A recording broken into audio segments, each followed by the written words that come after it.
Kembali lagi di dalam Weekly Innovation Dose bersama saya, Gregory Satrio. Nah, kali ini kita akan bahas bahwa kecerobohan itu tidak selalu berakhir buruk loh.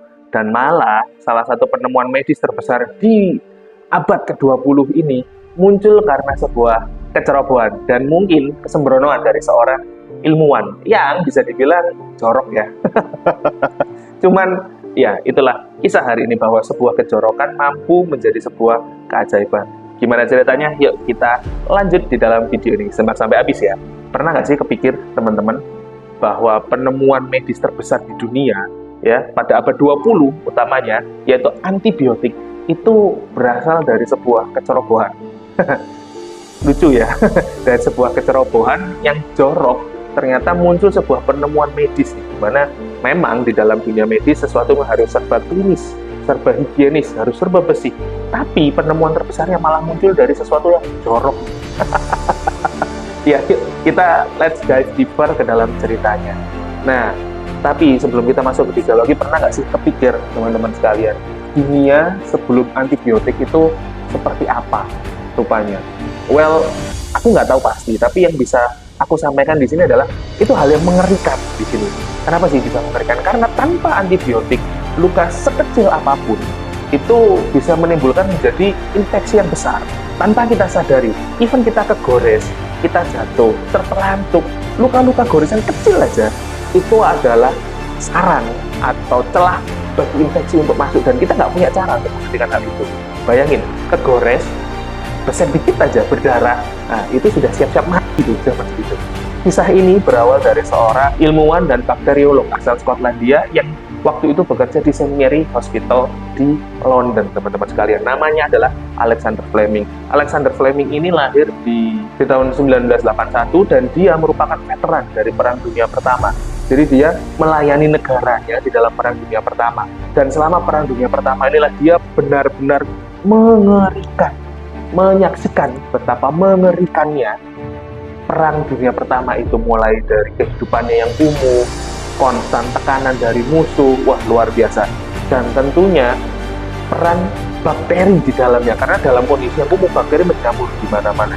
Dan luka sekecil apapun itu mampu mengubah menjadi infeksi dan menjadikan tentara tidak mampu bertempur dengan efektif, atau mungkin malah bisa ya dia sudah masuk ini ya ke liang ya, nggak lagi melayani keluarga tidak lagi melayani negaranya, atau dalam tanda kutip mati ini ya. Nah, dari sinilah dia bertekad bahwa harus ada cara yang lebih baik lagi, bahwa mereka masih bisa diselamatkan. Luka-luka kecil, luka gores, atau mungkin luka-luka ringan itu bisa diselamatkan, tidak harus menyebabkan sebuah kejadian yang fatal sehingga orang ini nggak bisa lagi melanjutkan hidupnya. Gitu. Itu adalah motivasi awal dari Alexander Fleming. Nah, singkat cerita, Perang Dunia Pertama selesai, dia kembali ke dalam pekerjaannya sebagai bakteriolog di St. Mary's Hospital. Nah, Alexander Fleming sendiri itu sebenarnya sudah berada di dalam ujung tombak nih ya, ujung tanduk ya, di dalam ujung tanduk penemuan breakthrough besar. Dia sendiri sudah menciptakan namanya lysozyme atau enzim yang bisa membunuh bakteri. Cuman dia belum bisa menemukan cara yang tepat untuk bisa mengembangbiakkan ini, sehingga ya ini masih jadi wacana akademis aja, belum ada langkah praktisnya. Nah, dari penelitiannya tentang lysozyme ini, si Alexander Fleming itu secara tidak sengaja menemukan yang disebut dengan penicillin atau antibiotik ini. Nah, ceritanya gimana? Dalam salah satu percobaan dia untuk membuat kultur bakteri untuk membiakkan lysozyme atau menghasilkan lysozyme ini, dia naruh spesimen-spesimen di cawan Petri namanya. Bentuknya gini ya, bunder. Nah, bisa dilihat. Nah, ini dia lagi nunjukin. Nah, itu cawan Petri namanya. Nah, dari beberapa cawan Petri ini didiamkan dulu. Nah, sambil menunggu waktu, dia tinggal liburan nih. Nah, dia bisa-bisanya tinggal liburan. Nah, setelah sekembalinya dia dari liburan, itu ternyata cawan Petrinya sudah berjamur semua. Dan ini sebenarnya sudah nggak layak lagi untuk diteliti ya pada dasarnya. Maksudnya udah pasti gagal gitu loh bagi orang-orang umum saat itu. Cuman Alexander Fleming ini punya rasa ingin tahu yang cukup tinggi, sehingga kalau dilihat-lihat lagi, jadi dia lihat-lihat lagi cawan-cawan Petri yang cukup berjamur dan mungkin bau juga ya. Dan dia taruh di bawah mikroskop, dan ternyata dari situ dia menemukan keajaiban. Dari gambar di sini kita bisa lihat ya bundar ini. Nah, kalau kita lihat itu yang di atas itu adalah gugusan jamurnya di mana dia tumbuh, sedangkan yang di bawah itu adalah kumpulan-kumpulan dari bakteri. Dan jelas bahwa dari gugusan ini itu bakterinya hampir nggak ada yang mendekati jamur itu. Nah, sehingga dia menemukan, dia berpikir dong, di antara jamur ini bakterinya sudah nggak ada sama sekali ya, berarti jamur ini bisa meminimalisir atau mungkin membunuh bakteri juga. Nah, dari sini aha momen itu muncul bahwa ini adalah sesuatu yang besar, cuman dia sendiri belum tahu bagaimana cara mengembangkannya. Nah, dari sini kita bisa belajar bahwa sebuah kecerobohan atau sesuatu yang tidak berjalan sesuai dengan rencana itu belum tentu hal yang buruk.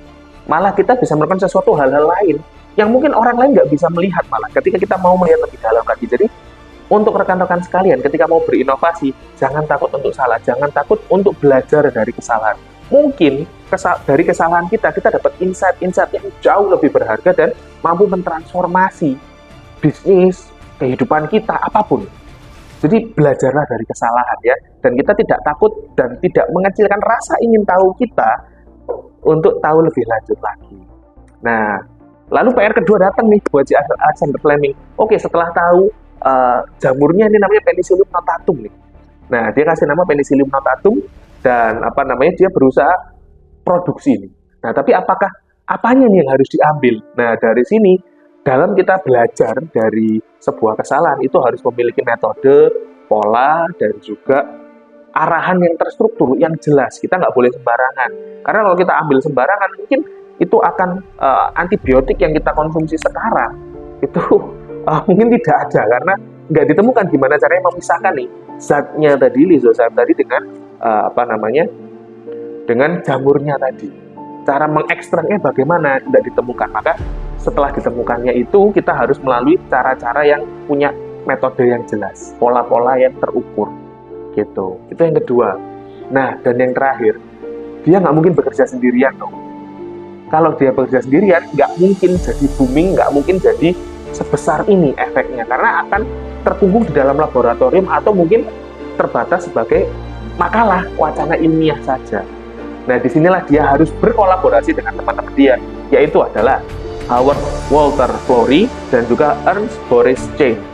Nah, dari sini 3 orang serangkai ini menemukan cara produksi atau pengembangbiakan, ya, pengembangan kultur jaringan yang efektif, dan ternyata adalah varietasnya, bukan dari ide awalnya. Ide awalnya adalah Penicillium notatum. Nah, dia mengembangkan varietasnya yang jauh lebih baik lagi, yakni Penicillium chrysogenum. Nah, itu yang dikembangbiakkan melalui kultur jaringan. Nah, dari itu zat lisozyme bisa diproduksi massal sehingga menjadikan antibiotik yang poten, antibiotik yang anjur untuk membunuh bakteri. Nah, dari sini dengan adanya ini di tahun 30-an mereka memulai risetnya, dan pada 1942 antibiotik akhirnya bisa diakses untuk militer Amerika dan menyelamatkan jutaan jiwa di Perang Dunia II. Nah, tanpa adanya antibiotik ini mungkin hal yang sama bisa terjadi dengan Perang Dunia Pertama. Banyak yang mati karena luka-luka ringan, goresan-goresan, dan ketika ada tindakan operasi di medan tempur, nah ini sudah pasti rate kesuksesannya akan jauh lebih rendah tanpa adanya antibiotik untuk menghentikan infeksi dari alat-alat yang mungkin terkontaminasi, namanya juga medan perang ya. Dan juga dengan adanya kolaborasi ini, mereka bertiga mampu memenangkan hadiah Nobel di 1945 untuk terobosan medis dan perdamaian. Nah, jadi di sini kalau mungkin Alexander Fleming sendirian, nggak ada teman-temannya, dia nggak akan mungkin bisa memenangkan hadiah Nobel. Nah, ini key take away di dalam kehidupan kita. Kalau kita mau berjalan dengan cepat, kita berjalan sendiri. Tapi kalau kita mau berjalan jauh, baiknya kita berjalan bersama-sama. Kita gandeng, kolaborasi. Siapa kira-kira yang bisa membantu kita? Kita nggak bisa survive sendiri. Nah, disitulah. Jadi sebenarnya bukan sekedar kecerobohan atau kesembronoan di sini, tapi ada banyak faktor yang bermain. 3 faktor utama yang harus kita pelajari adalah: 1, kita harus tetap curious, kita harus tetap ingin tahu, walaupun sesuatu itu mungkin tidak sesuai dengan rencana awal, tapi kita tetap ingin tahu, kita mau pelajari lebih jauh. Nah, yang kedua adalah ketika kita mau pelajari lebih jauh, pastikan kita sudah belajar dengan pola, dengan metode, dengan struktur yang terukur atau benar. Jadi nggak ngawur ceritanya, coba-cobanya. Nah, dan yang terakhir ketika kita sudah menemukan formulanya, kita sudah menemukan ya ancer-ancer ya istilahnya bahasa Jawanya, kita bisa berkolaborasi supaya efek yang kita punya, inovasi yang kita bawa tidak berakhir di wacana saja, tapi sudah ada hasil nyata atau dampak nyata yang bisa dirasakan oleh banyak orang. Sederhananya, jangan pernah takut untuk mencoba, jangan pernah takut salah, dan keep stupid to grow inside.